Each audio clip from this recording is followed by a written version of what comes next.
Next बच्चे हमने topic पढ़ना है acid rain and its effect.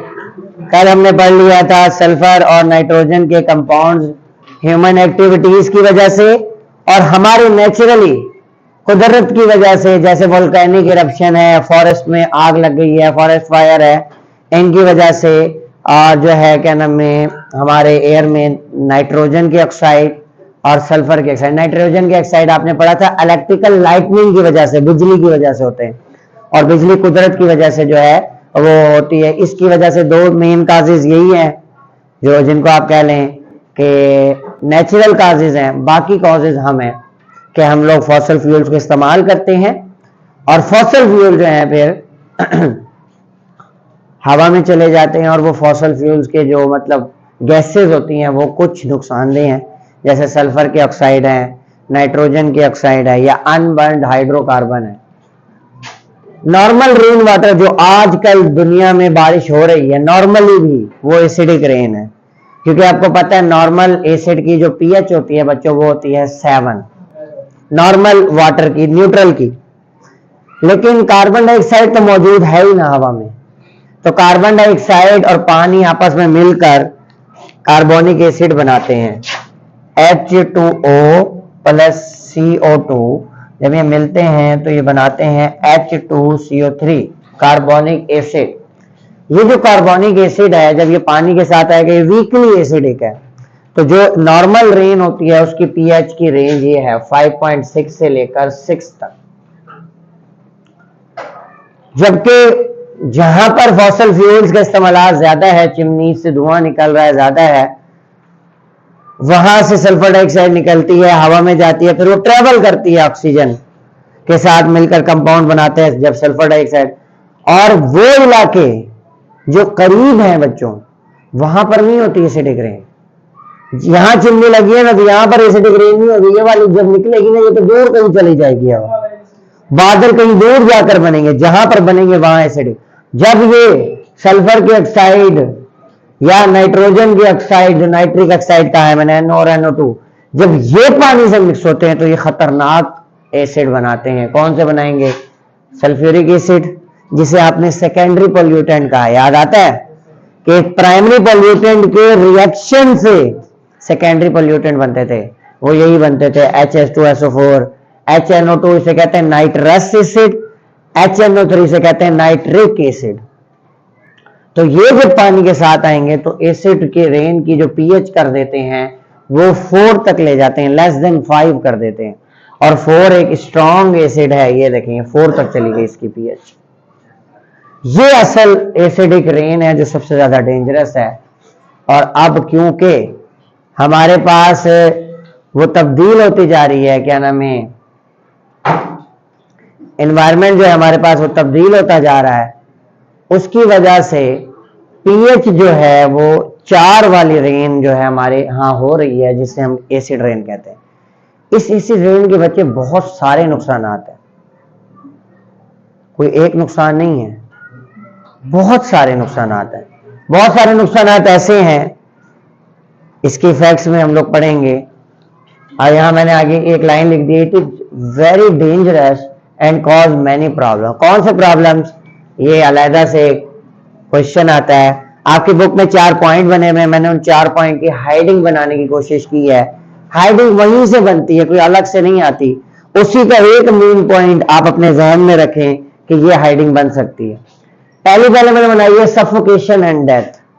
Suffocation and death जो है वो होती है बेसिकली फिश की। फिश में ये एसिडिक रेन कैसे गई, वो ऐसे जाती है। When acid rain comes, it leaches heavy metal, aluminium, mercury, chromium, lead, etc. Leches का क्या मतलब होता है? जमीन है ना, जमीन की सरफेस के ऊपर जो है बाज इलाकों में ये हैवी मेटल्स पाई जा रही है। पानी जब उनके ऊपर गिरता है तो जमीन के अंदर छोटे छोटे से पोर्स हैं। जमीन के आपने टाइप्स पढ़े होंगे, क्ले और ये सारी छोटी 7वीं 8वीं की जियोग्राफी में भी मौजूद है अभी भी। तो पार्टिकल साइज समाल गैप होता है। पानी के साथ ये हैवी मेटल जो है ना, ये जो हम लोग खादों में डालते हैं बाज़ औक़ात जरूरी होती हैं, वो पानी के साथ बहकर या तो समंदर में चली जाती हैं, जमीन से बहकर वाटर टेबल में चली जाती है, पानी के टेबल में, जो पानी जमीन में पाया जाता है। अब उससे क्या नुकसान होता है कि फिश जो है वहां पर मौजूद है, उन फिश के अंदर ये हैवी मेटल जो है वो इंटर हो जाती है। जब ये हैवी मेटल फिश के अंदर इंटर होगी तो कुछ मेटल ऐसे हैं, खासतौर पर देखें एल्यूमिनियम, ये ऑब्जेक्टिव है। एल्यूमिनियम फिश के जो फेफड़े होते हैं ना, गिल्स, उनको ब्लॉक कर देती है। क्लॉग्स का मतलब जम जाती है, उस पर क्लॉग कर देती है। जब वो सांस ही नहीं ले सकेगी तो उसकी क्या हो जाती है, सफोकेशन होती है, दम घुटेगा और उसकी डेथ हो जाती है। और फिर मेरे और आपके साथ क्या होता है, फिश वो वाहिद जो कह लें कि मेमल या एनिमल या जो भी कह लें है जो हम लोग मरा हुआ खाते हैं, बाकी से सबको हम खुद हलाल और ज़बा करते हैं। फिश जब पानी से निकलती है तो मर जाती है, मरा हुआ खाते हैं। अब आपको तो नहीं पता होता कि ये मरी हुई फिश पहले मर गई थी, बाद में निकली है पानी से, या पानी से निकलने के बाद मरी है। और हमारे जो नेक लोग हैं वो क्या करते हैं, यही फिश आपको चढ़ा देते हैं, जल भी खा ले। तो आपकी बॉडी के अंदर एल्यूमिनियम फिर इस तरह से इंटर होता है, और वो एल्यूमिनियम आपकी बॉडी, ये जो कैंसर काजिंग है सारी, heavy metals is a cancer causing agent, आपकी बॉडी में मुख्तलिफ जगहों पर कैंसर का सबब बनेंगे। तो ये आपके लिए भी नुकसानदेह हुआ, प्लांट के लिए भी, सॉरी फिशेस के लिए भी। दूसरा पॉइंट मैंने बनाया है इरोजन ऑफ मार्बल, मार्बल का खुरदरा हो जाना, खराब हो जाना।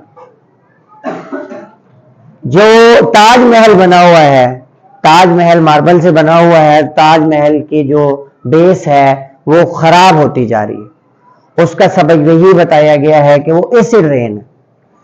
मार्बल बेसिकली होता है बच्चों calcium carbonate, CaCO3। Calcium carbonate के साथ जो एसिड रेन में मौजूद सल्फ्यूरिक एसिड और नाइट्रिक एसिड है ना, ये रिएक्ट करते हैं, इसको कन्वर्ट कर देते हैं CaSO4 में प्लस H2CO3। जब ये अलहदा कैल्शियम कार्बोनेट अलहदा होगा, मार्बल तो अब बचा ही नहीं, मार्बल तो सल्फेट में कन्वर्ट हो गया। कैल्शियम सल्फेट ज्यादातर जो है वो पाउडर फॉर्म में पाया जाता है, पाउडर बन बन के वो क्या होता जा रहा है, उतरता जा रहा है। तो कैल्शियम कार्बोनेट को इरोजन का काज बन रही है, किस वजह से कि कैल्शियम कार्बोनेट कन्वर्ट होता जा रहा है कैल्शियम सल्फेट के। आपकी बुक में रिएक्शन नहीं लिखा हुआ, इसलिए मैं आपको सिर्फ बता रहा हूं। आगे acidity of soil increase, acid rain जहां पर भी गिरेगी वहां की जो सॉइल होगी उसको मोर एसिडिक बना देगी।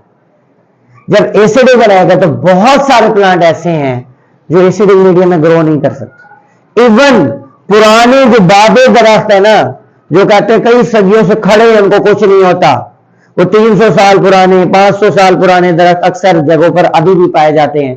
बोहड़ का दरख्त है, उनके पत्तों को भी, उन दरख्तों को भी ये एसिड रेन जो है ना खराब कर दे रही है, उनकी भी मौत का सबब बन रही है। क्या करती है, जड़ है ना, जड़ों के ऊपर, जड़ों की से उन्होंने जकड़ा हुआ होता है जमीन, ये सॉइल को ही हटा दे रही है। पानी के साथ सीप डाउन होती है ना, तो सॉइल, टॉपो सॉइल कहते हैं, सॉइल की लेयर को ही खत्म करती जा रही, तो उसकी जो गिरफ्त है ना वो कम होती जा रही। जब वो गिरफ्त कम होती जा रही है तो वो ऑटोमेटिकली गिर जाएगा, तो इस तरह से उसकी डेथ का सबब भी बन रही है। जो मैंने लिखा है इसलिए मोस्टली बना, इवन ओल्ड ट्री डाइड, यानी ओल्ड ट्री इसलिए कह रहा हूं कि ओल्ड ट्री बहुत मजबूत, उनकी मजबूत जकड़ होती है, root. Leaves of plant die भी होते हैं, हैम्पर भी होते हैं, यानी इनकी ग्रोथ एबनॉर्मल हो रही है। एसिड रेन जब लीव पर गिरेगी प्लांट के तो ये बैडली इफेक्ट करती है प्लांट की लीव ग्रोथ। लीव ग्रोथ को कैसे बैडली इफेक्ट करती है, उसकी ग्रोथ को हैम्पर कर रही है, रोक दे रही है।